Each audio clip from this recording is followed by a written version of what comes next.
Salut YouTube, dans cette vidéo je vais vous raconter l'étrange histoire de Roswell.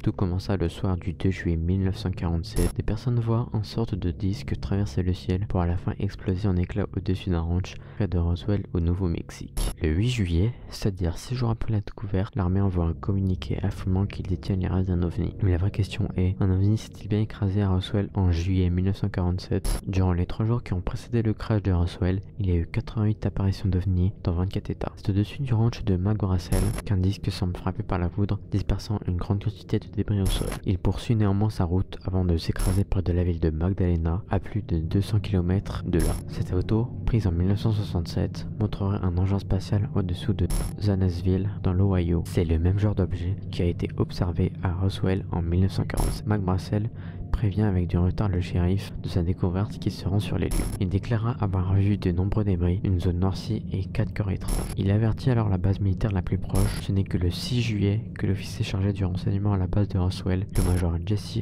A. Marcel, se rend sur les lieux. Il y a aussi un morceau plus gros que les autres, presque circulaire et d'environ 3 mètres de diamètre. Quelques débris sont expédiés à Washington, à la base Fort Worth, au Texas. 3 heures après ce premier communiqué, le général Ramey fait diffuser un rectificatif disant que les débris sont ceux d'un ballon météorologique équipé d'un réflecteur de radar d'un modèle courant. Le 9 juillet, accompagné par les militaires, Lieutenant McBrassel donne une conférence de presse. Lui aussi revient sur sa première déposition et affirme qu'il s'agit d'un ballon météorologique. Il n'y a plus d'ovnis ni de cadavres. Un témoin, l'ingénieur Grady Barnett, qui résidait à Roswell au moment des faits, va relancer l'affaire. Il affirme le 3 juillet avoir découvert un disque de 8 à 10 mètres de diamètre ainsi que 4 cadavres rejoints par les membres d'une équipe de recherche archéologique de l'université de Pennsylvanie. Il est empêché de continuer ses recherches par des militaires qui encerclent le secteur. Alors qu'il revenait d'une de ses inspections, il s'est retrouvé face à un disque ovale qui venait de s'écraser. À côté, 4 créatures gisaient sur le sol, qui portaient des combinaisons de vêtements gris d'une seule pièce. On remarquera que le nombre de cadavres coïncide avec le témoignage du shérif. Cependant, le témoignage de ce dernier diffère légèrement. Il avait des grosses têtes. Les vêtements qu'il portait ressemblaient à de la soie. L'un d'eux était encore en vie. L'enquête la plus sérieuse qui a été menée sur l'affaire Roswell provient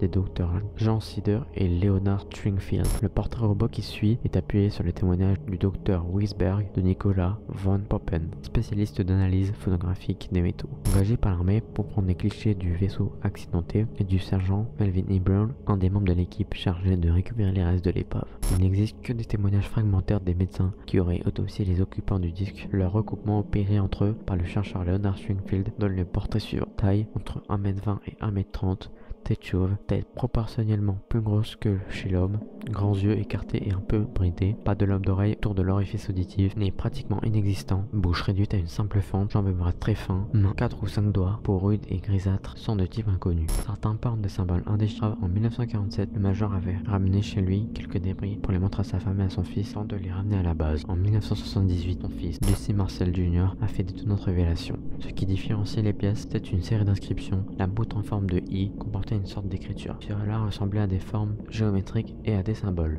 Le nombre de témoignages importe peu en fait. La seule preuve qui pourrait nous donner la solution à cette énigme serait que nous puissions analyser publiquement les débris récupérés. D'ailleurs, je ne suis pas le seul à le penser, puisque le Centre international de recherche sur les ovnis de Roswell offre $1 million à celui qui lui apportera l'un de ces débris après authentification. Tant qu'il n'y aura pas de nouvelles preuves de ce type, Roswell restera dans les énigmes de notre histoire. Voilà, cette vidéo arrive à sa fin. J'espère qu'elle vous a plu et n'oubliez pas, le doute est la clé de l'imagination.